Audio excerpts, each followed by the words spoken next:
This is Ed Salzberg, Managing Director of the Security and Sustainability Forum.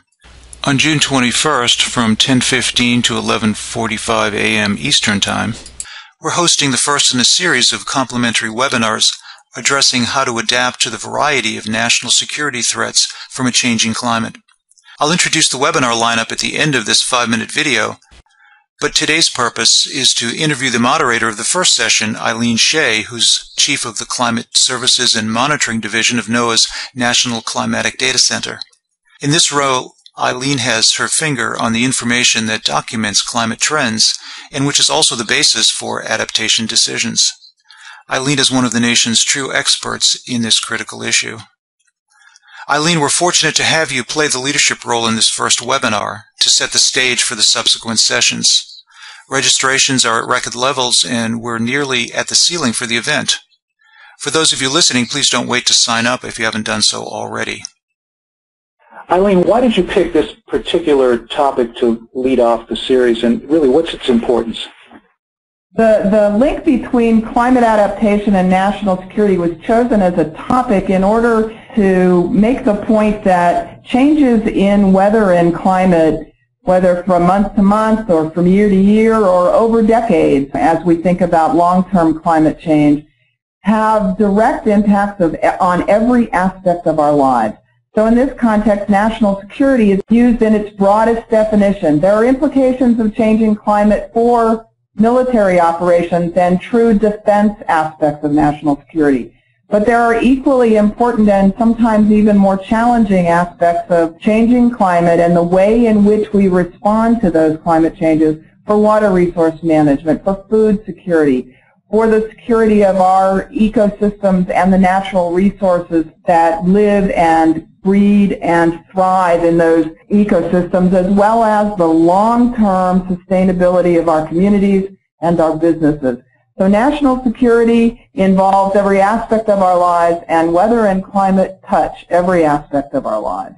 Yes, I see. And actually a threat to any one of those areas, food, water, the economics of the area, really do pose threats to the society as a whole. So from that standpoint, it is a national security issue. Absolutely, and there is the flip side of the risk coin, and that is the opportunity coin. In other words, the more we think about how changing climate affects us today, the better positioned we are to be prepared and therefore to reduce those risks or enhance our resilience. And you've been so much involved in adaptation from your position with NOAA and being involved with panels and committees. You know the people in the field. You actually know everybody in the field. Why did you select these panelists? I selected these panelists in part because of their own expertise and insights and the many, many years of work that they've each contributed to advancing our understanding of both the impacts of changing climate and adaptation. In particular, I wanted to bring 3 specific perspectives. The perspectives of someone who's been working at the level of city managers and town councils, who are thinking about the ways in which the livelihood and economic stability of their cities are affected by changes in climate and how those cities and communities can be better prepared. And so we have someone from ICLEI, Missy Stoltz, who's going to be talking to us about that perspective.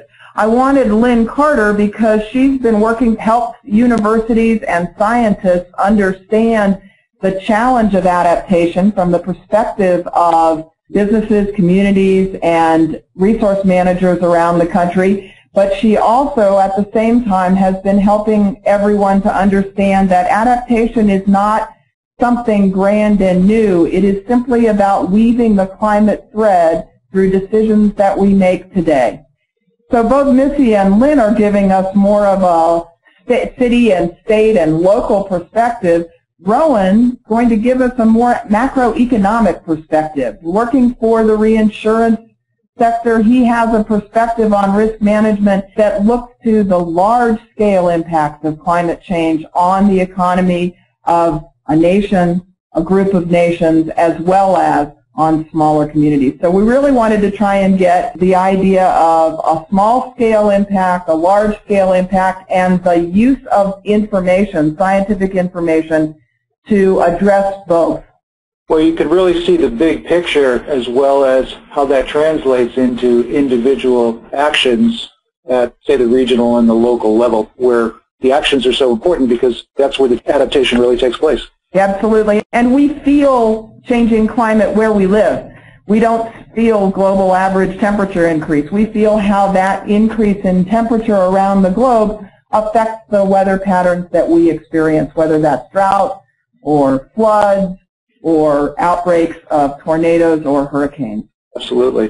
Which leads me into the last question. Who are we trying to attract to this session, and what will they take away? What will they learn from it?